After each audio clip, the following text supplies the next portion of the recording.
Bonjour à tous et à toutes.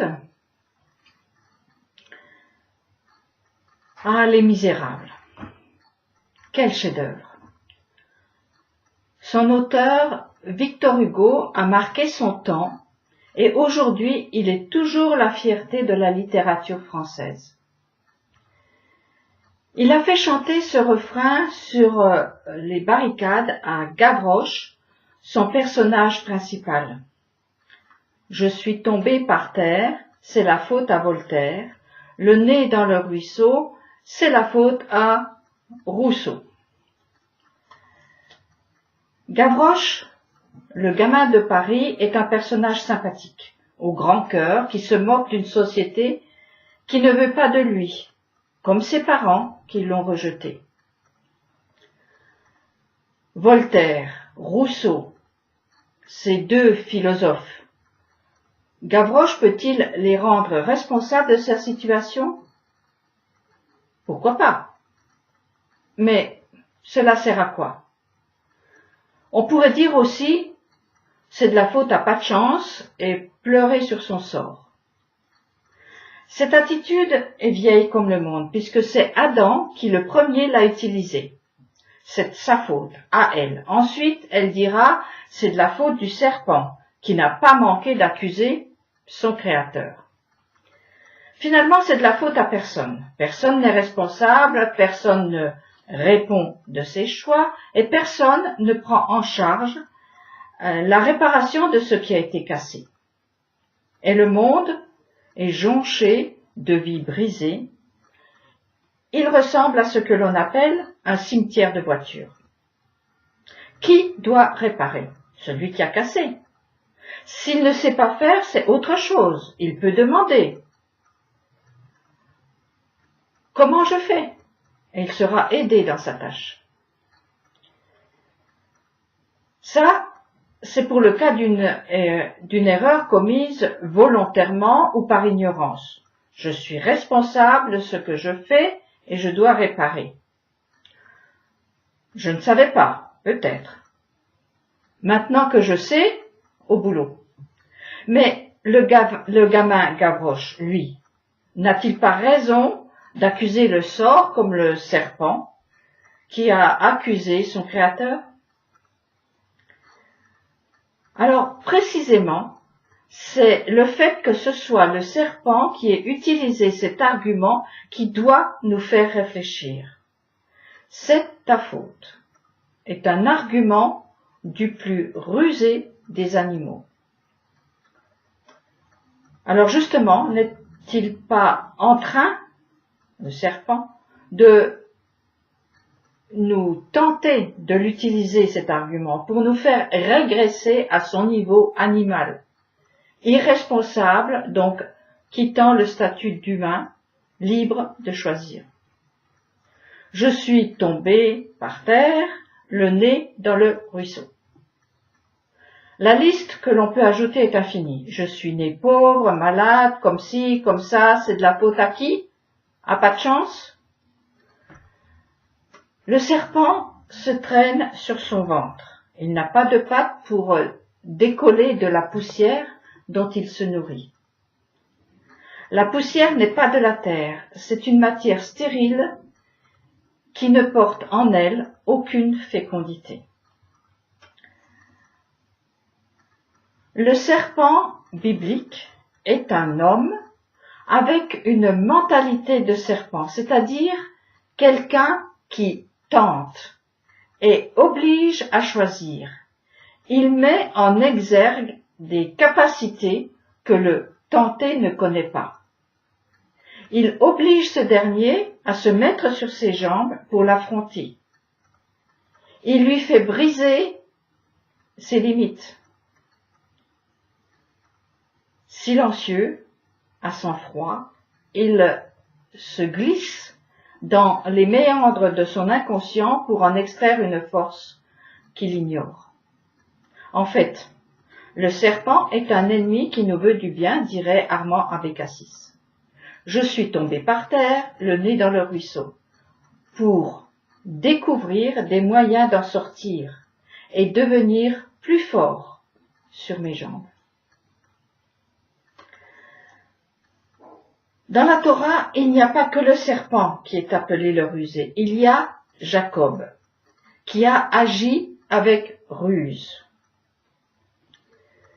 Mais dans le fond, n'a-t-il pas donné une occasion à son frère de revenir à ce qu'il est réellement, à savoir l'aîné, l'héritier légitime de la bénédiction? Ésaü négligeait son statut, son droit se diluait dans une domination animale et il fallait intervenir. Dans le fond, Jacob met son frère devant ses responsabilités. Tu vas te redresser, tu vas marcher vers la vie au lieu de frayer en permanence avec la mort. Ésaü a préféré vendre son droit sans mesurer la valeur de ce qu'il cédait. Après, c'est facile de dire, c'est de la faute de mon frère. Ésaü aurait aussi bien pu dire, c'est de la faute de ma mère qui a tout manigancé. C'est de la faute à mon père qui est aveugle. C'est de la faute de mon goût pour la chasse. Je suis né comme cela. Et puis Jacob peut aussi dire, je suis né comme ça, rusé. Ce n'est pas de ma faute. Jacob, l'étudiant, est sorti de sa tente et s'est chargé d'un fardeau bien lourd, qui est de concilier les contraires. Il a dû se mettre en marche, travailler dur pour réussir et surtout se battre contre le laxisme de son frère, qui se laisse porter par le destin et accuse en permanence l'autre, au lieu d'en faire une force d'élévation. C'est écrit dans les étoiles, dans les cartes, dans le marc de café ou dans mon prénom. Foutaise tout cela. C'est peut-être écrit, mais Dieu dit. La parole fait éclater l'écrit. Elle fait sortir ce que l'écrit tente d'enfermer. La parole donne sens à l'écrit qui est comme une graine qui aspire à de la pluie pour germer. Et la pluie dépend de la présence ou pas d'un homme qui répond à sa mission d'être un homme avec un grand H. Pour être cet homme, il faut se mettre debout sur les étoiles, les prendre comme marchepied et s'élever. Abraham a été propulsé au-dessus de ce qui était écrit dans les étoiles, et de là, il a pu compter le nombre de ses descendants promis. La question que Elohim a posée à Adam et Ève est celle-ci. Où es-tu? Qui peut aussi être comprise par où en es-tu? D'où me réponds-tu? Évidemment, les deux complices répondent à côté de la question et commencent à se justifier jusqu'à devenir accusateurs l'un de l'autre. Pourquoi n'ont-ils pas répondu tout simplement « Nous sommes là », comme le dit Gavroche, « Je suis tombé par terre, le nez dans le ruisseau ». Ne vous méprenez pas, Elohim connaît parfaitement tous nos faits et gestes. Il sait où nous sommes. C'est nous qui ne le savons pas, ou pire, nous ne voulons pas nous le dire. Sans cesse, nous sommes appelés. Où es-tu? Je suis là. Viens, je viens.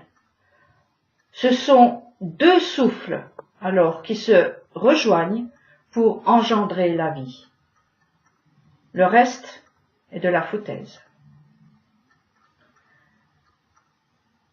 Hachem nous cherche plus que nous nous cherchons. Il nous attend plus que nous l'attendons. Dans la Bible, nous avons des personnages que Hachem a cherchés là où il s'attendait à les trouver pour les mener vers leur mission. Moïse, qui gardait les troupeaux de son beau-père, David, avec ceux de son père, Élie, dans sa caverne, Gédéon, battant son blé, Samuel, dans le temple. Seul Adam n'était pas à sa place dans le jardin. Tout naturellement ou instinctivement ou les deux, nous nous cachons, car nous avons peur. Nous restons loin de lui par peur, par paresse et par orgueil, non par crainte respectueuse. Chacun arrive dans ce monde dans un certain milieu, dans un temps particulier, avec un corps unique.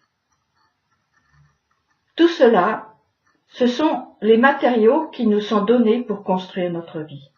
C'est de là qu'il nous est donné de commencer pour ensuite, plus tard, en partir, comme Abraham. Cela me fait toujours penser aux matériaux que David a accumulés pour que son fils construise le temple. Peut-être que Salomon aurait préféré avoir telle pierre, tel or, telle tenture. Il a dû faire avec. Et je crois que nous devons faire avec. Non pas laisser en l'état, mais faire, construire avec ce qui est. En fait, une sorte d'héritage à faire fructifier. D'ailleurs, après avoir fauté, il ne nous reste qu'à faire avec et continuer même en boitant. Nous n'avons qu'une vie. Ne la laissons pas entre les mains d'étrangers en disant « c'est de la faute à Pierre-Paul-Jacques », car mine de rien, c'est ainsi qu'ils en deviennent propriétaires et notre vie nous échappe. Notre existence si courte est un vaste chantier de construction. Avec ce qui nous est octroyé au départ et ce que nous acquérons par la suite, nous pouvons construire une masure ou un château grâce aux 10 paroles qui nous donnent les poids et mesures justes pour que ça tienne debout et que ça marche. Bonne semaine à tous.